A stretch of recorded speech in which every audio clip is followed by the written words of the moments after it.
Hello everyone and welcome to my YouTube channel. So guys, in this particular YouTube channel आप यहाँ से IIT JEE NEET CSI NET chemical science और chemistry based जितने भी competition level exams हैं आप उनकी प्रिपरेशन हमारे इस YouTube चैनल से इजीली कर सकती हैं। मेरा मेन मोटिव इस YouTube चैनल को बनाने का यही है कि जिन भी स्टूडेंट्स को केमिस्ट्री टफ लगती है या फिर जिनकी केमिस्ट्री वीक है उनको केमिस्ट्री की हर कॉन्सेप्ट एकदम क्लियर करवाई जाए।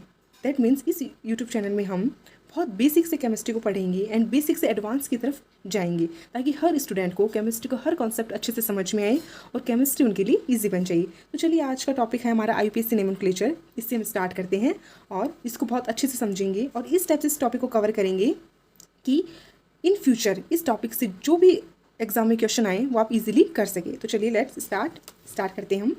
सबसे पहले IUPAC नोमेनक्लेचर। जैसे कि आप सभी जानते हैं IUPAC की फुल फॉर्म होती है international union of pure and applied chemistry. अब IUPAC नोमेनक्लेचर में सबसे पहले हम बात करते हैं कंटेंट कि हम क्या क्या पढ़ेंगे। तो सबसे पहले हम पढ़ेंगे रूल्स फॉर IUPAC नोमेनक्लेचर, यानी IUPAC नोमेनक्लेचर के लिए कौन कौन से रूल है जिनकी हेल्प से हम किसी भी ऑर्गेनिक कंपाउंड का नोमेनक्लेचर कर सकते हैं। Second is nomenclature for acyclic system, कि अगर कोई मॉलिक्यूल कोई कंपाउंड या कोई सिस्टम असाइक्लिक है तो उसका नोमेनक्लेचर हम कैसे करेंगे वो भी हम यहाँ पे देखेंगे। देन लास्ट में हम करेंगे क्वेश्चन प्रैक्टिस। तो आप लास्ट तक हमारे साथ बने रहिएगा। सबसे पहले है rules. Rule number first, know the word root. जब भी आप किसी भी ऑर्गेनिक कंपाउंड का नोमेनक्लेचर करते हैं तो हमें सबसे पहले उसका वर्ड रूट पता होना चाहिए, सफिक्स पता होना चाहिए एंड प्रीफिक्स पता होना चाहिए। अब आप सोच रहे होंगे कि वर्ड रूट क्या होता है। तो जब भी हम किसी भी ऑर्गेनिक कंपाउंड का नोमेनक्लेचर करते हैं तो हमें कार्बन चेन सेलेक्ट करनी होती है। उस कार्बन चेन में जितने भी नंबर ऑफ कार्बन होते हैं हम उसके अकॉर्डिंग उसका नोमेनक्लेचर करते हैं। सो अगर कार्बन चेन में अगर 1 कार्बन है तो उसके लिए हम यूज़ में लेंगे मैथ। अगर 2 कार्बन है उसके लिए हम यूज़ में लेंगे एथ। 3 कार्बन के लिए प्रॉप, 4 कार्बन के लिए ब्यूट, 5 कार्बन के लिए पेंट, 6 कार्बन के लिए हेक्स, 7 कार्बन के लिए हेप्ट, 8 कार्बन के लिए ऑक्ट एंड 9 कार्बन के लिए नॉन, 10 कार्बन के लिए डेक, एज यूजुअल 11 कार्बन के लिए अनडेक, 12 कार्बन है तो डॉडेक, 13 कार्बन है तो ट्राइडेक और ऐसे ही 14 कार्बन है तो टेट्राडेक एंड अगर 15 कार्बन है देन हम पेंटाडेक यूज़ में लेंगे। तो ये कुछ वर्ड रूट हैं जिनकी हेल्प से हम कार्बन चेन का नेमिंग कर सकते हैं। अब बात आती है कि सफिक्स प्रीफिक्स क्या होते हैं। तो ध्यान दीजिएगा, जब भी हम किसी भी कार्बन चेन को सेलेक्ट करते हैं, सपोज दैट ये यहाँ पर 4 कार्बन की हमने एक चेन सेलेक्ट की, तो जब हम कार्बन चेन को सेलेक्ट करते हैं तो इस टाइप से हम एक बॉक्स बना लेते हैं। दैट मीन्स हमने ये 4 कार्बन की कार्बन चेन सेलेक्ट कर ली है। Okay, very well. तो अब कार्बन चेन सेलेक्ट करने के बाद में जो एक्स्ट्रा यहाँ पर ग्रुप्स अटैच्ड होते हैं, ऐसे ग्रुप्स जो कार्बन चेन में इंक्लूड नहीं हैं, ये ग्रुप्स कार्बन चेन के बाहर हैं, तो ऐसे ग्रुप्स को ही हम सब्स्टिट्यूएंट कहते हैं। ओके, अब इन सब्स्टिट्यूएंट का नेमिंग करने के लिए हम प्रीफिक्स यूज़ में लेते हैं। तो चलिए हम देखते हैं कि सब्स्टिट्यूएंट कौन कौन से हो सकते हैं। ये सब्स्टिट्यूएंट हेलोजेंस हो सकते हैं, just like fluorine, chlorine, bromine, iodine. इसके अलावा NO2 ग्रुप हो सकता है, OR, जहाँ पर R क्या है, R is alkyl group. Alkyl group कोई भी हो सकता है, मिथाइल, इथाइल, प्रोपाइल। फ्लोरीन के लिए हम प्रीफिक्स यूज़ में लेंगे फ्लोरो, क्लोरीन के लिए क्लोरो, ब्रोमीन के लिए ब्रोमो, आयोडीन के लिए आयोडो एंड NO2 ग्रुप के लिए नाइट्रो। ऐसे ही OR, जहाँ पर R क्या है, CH3 हो सकता है यानी मिथाइल हो सकता है। सो OR ग्रुप के लिए हम यूज़ में लेंगे एल्कॉक्सी। जैसे फॉर एग्जांपल अगर आपके पास R ग्रुप मिथाइल है तो OMe बन जाएगा। ये OMe के लिए हम यूज़ में लेंगे methoxy.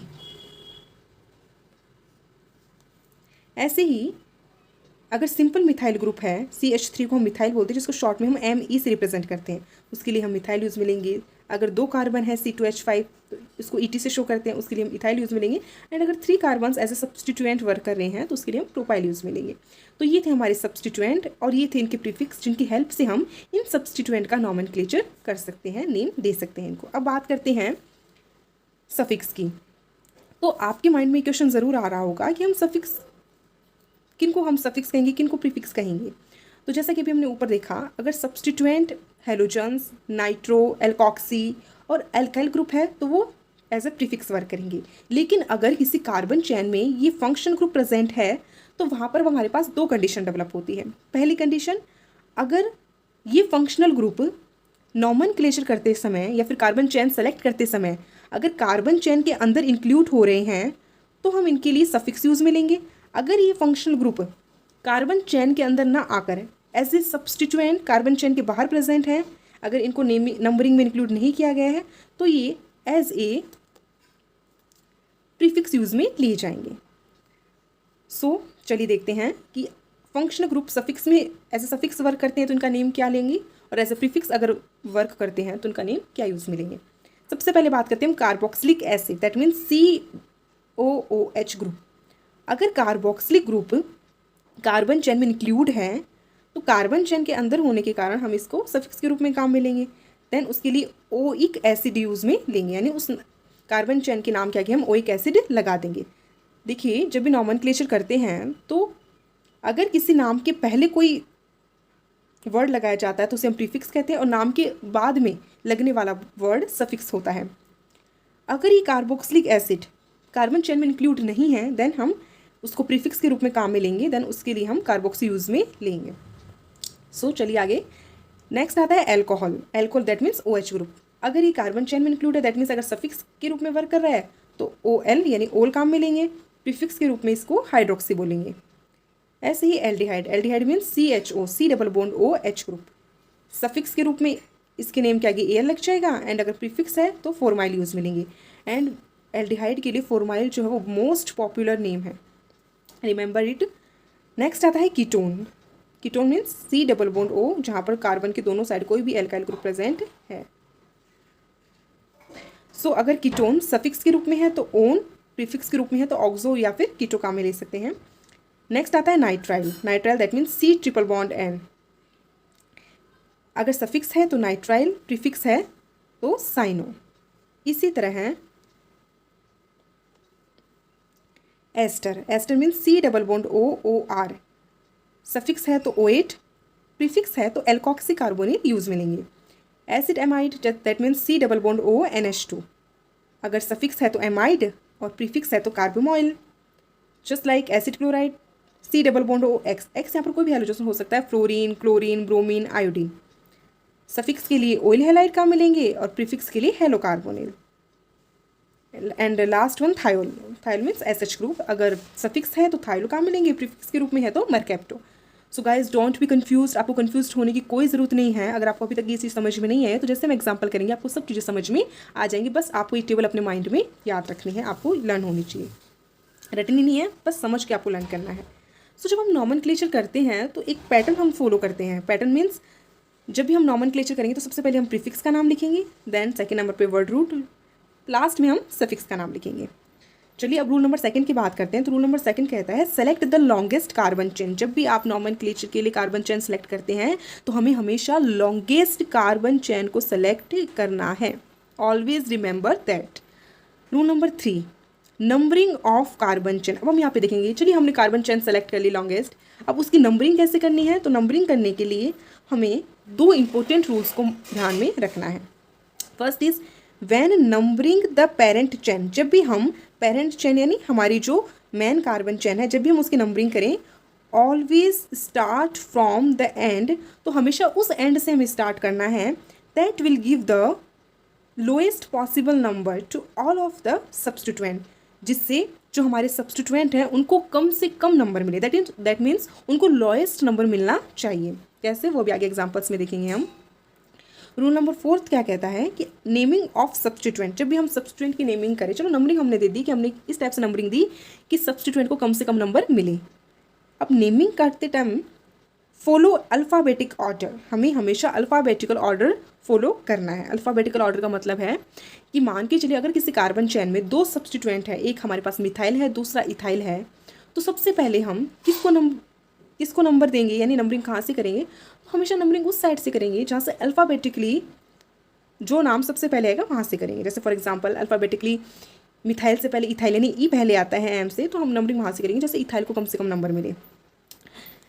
And if multiple substituent of same type, अगर एक ही टाइप के मल्टीपल सब्स्टिट्यूएंट हैं, then named with di, tri, tetra etcetera. तो अगर सपोज दैट किसी कार्बन चेन में एक से ज़्यादा मिथाइल ग्रुप प्रेजेंट है तो उस कंडीशन में हम नेम करते समय यानी उसकी नेमिंग करते टाइम डाई, ट्राई, टेट्रा का यूज़ करेंगे। अगर 2 मिथाइल ग्रुप है तो डाई, अगर 3 एक जैसे सब्स्टिट्यूएंट है तो ट्राई, 4 है तो टेट्रा यूज़ में लेंगे। तो चलिए, ये हमने कुछ सिंपल रूल्स देखे, बहुत ही सिंपल रूल हैं। और आई होप कि जब आप इन रूल्स को अच्छे से नोट्स बनाएंगे इन रूल्स का और अच्छे से इनको पढ़ेंगे तो आपको बहुत ईजिली लर्न हो जाएंगे। तो चलिए प्रैक्टिस स्टार्ट करते हैं। तो ये हमारा फर्स्ट एग्जाम्पल। सबसे पहले हमारा काम है, फर्स्ट रूल हमने ये पढ़ा था कि select the longest carbon chain. हमें सबसे पहले लॉन्गेस्ट कार्बन चेन सेलेक्ट करनी है। तो चलिए लॉन्गेस्ट कार्बन चेन सेलेक्ट करते हैं। 1 2 3 4 5 6। अगर ऐसे सेलेक्ट करेंगे तो 6 कार्बन आएंगे।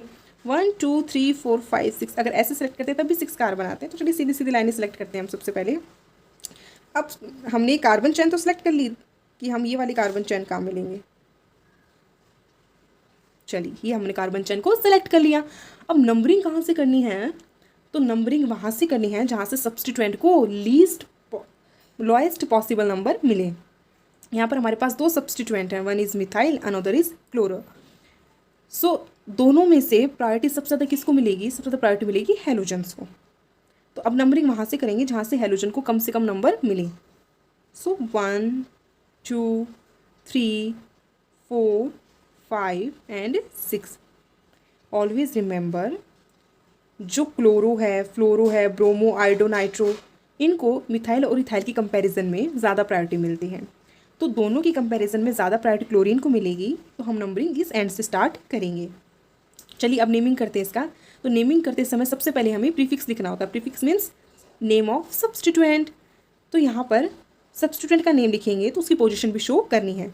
यहाँ पर क्लोरो सेकेंड पोजीशन पे है तो हम सबसे पहले लिखेंगे 2, देन हाइफन, देन क्लोरो।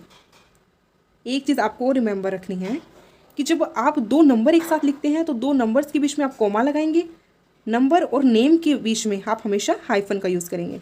सो 2 क्लोरो। अब हमारा सेकेंड सब्स्टिट्यूएंट मिथाइल है जो कि 5th नंबर पोजीशन पे है। सो 2 क्लोरो 5 मिथाइल, ये हमने सब्स्टिट्यूएंट का नाम लिख दिया यानी प्रीफिक्स। अब वर्ड रूट कितने नंबर की चेन, मतलब कितने नंबर ऑफ कार्बन की चेन है? 6 नंबर ऑफ कार्बन। 6 के लिए हम यूज़ में लेते हैं हेक्स, बिकॉज सारे बॉन्ड सिंगल है तो हेक्सेन। अभी हम आगे वीडियो में देखेंगे कि अगर डबल बॉन्ड आता है या फिर ट्रिपल बॉन्ड आता है तो नेम में क्या चेंजेस होते हैं। सो 2 क्लोरो 5 मिथाइल हेक्सेन। सो ये हो गया इस पर्टिकुलर कंपाउंड का नेम। चलिए सो नेक्स्ट एग्जाम्पल पे चलते हैं। CH3 CH2 CH2 C double bond O OH। अब जैसा कि आप देख रहे हैं कि यहाँ पर सीधी कार्बन चेन है 1 2 3 4 कार्बन की चेन है। हमने ये कार्बन चेन सेलेक्ट कर ली। तो जैसा कि आप देख सकते हैं यहाँ पर एक फंक्शनल ग्रुप है। ये फंक्शनल ग्रुप कौन सा है? ये है कार्बोक्सिलिक एसिड। बिकॉज ऑफ ये कार्बन चेन के अंदर आ रहा है तो हम यहाँ पर सफिक्स यूज़ में लेंगे और नंबरिंग वहाँ से करेंगे जहाँ से फंक्शनल ग्रुप को कम से कम नंबर मिले। तो 1 2 3 4 के लिए हम यूज़ में लेते हैं ब्यूट, सारे बॉन्ड सिंगल है तो butane, and C double bond OH। आपको पता है ये सफिक्स की तरह काम कर रहा है तो सफिक्स हम हमेशा वर्ड रूट के बाद में लगाते हैं। तो ब्यूटेन प्लस ओइक एसिड, तो इसका प्रॉपर नाम हो जाएगा, COH के लिए हम ओइक एसिड उसमें लेते हैं तो इसका नाम हो जाएगा ब्यूटेनोइक एसिड। ठीक ऐसे ही नेक्स्ट एग्जाम्पल पे चलते हैं। ये हमारी बेंजीन रिंग है यहाँ पर और बेंजीन रिंग के साथ C double bond OCl group attached है। ये कौन सा ग्रुप है? ये है एसिड हैलाइड ग्रुप। अब इसकी नेमिंग क्या करेंगे? तो यहाँ पर हमें कार्बन चेन सेलेक्ट करने की जरूरत नहीं, पहले से सेलेक्ट है यहाँ पर ये रिंग। अगर आपको कभी भी रिंग बनी हुई दिख जाए तो आपको उसी को आपकी पेरेंट चेन मान के चलना है। सो यहाँ पर ये 6 कार्बन की चेन है 1 2 3 4 5 6। हमें पता है 6 के लिए हम हेक्स लेते हैं। बिकॉज ऑफ ये बेंजिल है तो यहाँ पर हम लेंगे बेंजोइल। हमने देखा था ना अभी जस्ट अभी थोड़ी देर पहले हमने देखा था कि अगर हमारे पास एसिड क्लोराइड ग्रुप हो तो हम वहाँ पर यूज़ में लेते हैं ऑयल क्लोराइड, क्योंकि पेरेंट चेन के अंदर है, नंबरिंग में काउंट हुआ है तो यहाँ पर हम ऑयल हैलाइड यूज़ में लेंगे। हैलाइड कौन सा है यहाँ पर? हैलाइड यहाँ पर क्लोरीन है तो दैट इज़ बेंजोइल क्लोराइड। इसका नाम हो जाएगा बेंजोइल क्लोराइड। नेक्स्ट एक एग्जाम्पल पे चलते हैं। तो यहाँ पर आप देख सकते हैं सीधी कार्बन चेन है और 3 टाइप के सब्स्टिट्यूएंट हैं। हमने लॉन्गेस्ट कार्बन चेन सेलेक्ट कर ली, नंबरिंग वहाँ से करेंगे जहाँ से इन सब्स्टिट्यूएंट को कम से कम नंबर मिले। तो चलिए स्टार्ट करते हैं। अब देखो आपके पास 2 ऑप्शंस हैं, या तो आप यहाँ से नंबरिंग करें या फिर आप यहाँ से नंबरिंग करें। अगर हम यहाँ से नंबरिंग करते हैं तो 1 2 3 4, एक इथाइल को तो मिलेंगे 4, 5 6, मिथाइल को 6 7 8, यानी अगर यहाँ से नंबरिंग स्टार्ट करेंगे तो सब स्टूडेंट को नंबर मिलेंगे 4 6 8। चलो यहाँ से करके देखते हैं हम, अगर यहाँ से नंबरिंग स्टार्ट करते हैं तो 1 2 3 4 5 6। अगर यहाँ से नंबरिंग स्टार्ट करते हैं तो इन सब स्टूडेंट को नंबर मिलते हैं 2 4 6। आपको हमेशा लोएस्ट नंबर को सेलेक्ट करना है, इसको हम सेलेक्ट नहीं करेंगे, इसे सेलेक्ट करेंगे। दैट मीन्स नंबरिंग यहाँ से स्टार्ट करेंगे। सो 1 2 3 4 5 6 7 8 9। सो सबसे पहले एज यूजुअल हम प्रीफिक्स का नाम लिखेंगे। प्रीफिक्स मीन्स सब्स्टिट्यूएंट का नाम। अब सब्स्टिट्यूएंट एक से ज़्यादा हैं और डिफरेंट भी हैं तो अल्फ़ाबेटिकल ऑर्डर का हम यूज़ करेंगे। सबसे पहले उस सब्स्टिट्यूएंट का नाम लिखेंगे जो अल्फ़ाबेटिकली पहले आता है। तो हमारे पास मिथाइल है, हमारे पास इथाइल है। आपको पता है कि एम से पहले ई आता है, तो सबसे पहले हम ई का नाम यानी इथाइल का नाम लिखेंगे। सो 6 इथाइल।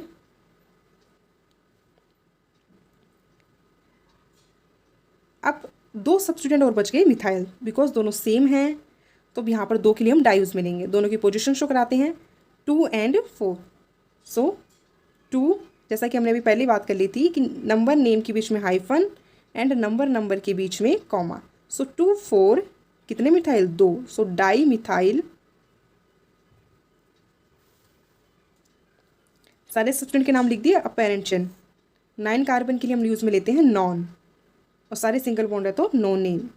सो गाइस इस कंपाउंड का नाम हो जाएगा 6 ethyl 2 4 dimethyl no name. So I hope कि आपको अभी तक हमने जितना भी IUPAC नॉमेनक्लेचर पढ़ा है वो आपको अच्छे से समझ में आ गया होगा। सो इसी तरह आगे की वीडियो में हम IUPAC नॉमेनक्लेचर को कंप्लीट करेंगे और बहुत सारे अच्छे अच्छे एग्जांपल्स की प्रैक्टिस करेंगे, ताकि एग्जाम में अगर आप IUPAC नॉमेनक्लेचर आता है तो आप सारे क्वेश्चन के आंसर एकदम करेक्ट कर सके, कोई भी क्वेश्चन का आंसर गलत ना हो। और प्लीज़ आप इस वीडियो को पूरा देखिएगा एंड इससे नोट्स बना के उनको अच्छे से रीड करिएगा और कमेंट में ज़रूर बताइएगा आपको ये वीडियो कैसा लगा। और आई 100% श्योर दैट ये वीडियो देखने के बाद में आपका IUPAC नॉमेनक्लेचर का हर कंसेप्ट अच्छे से क्लियर हो जाएगा। So thank you watching my video. Thank you all.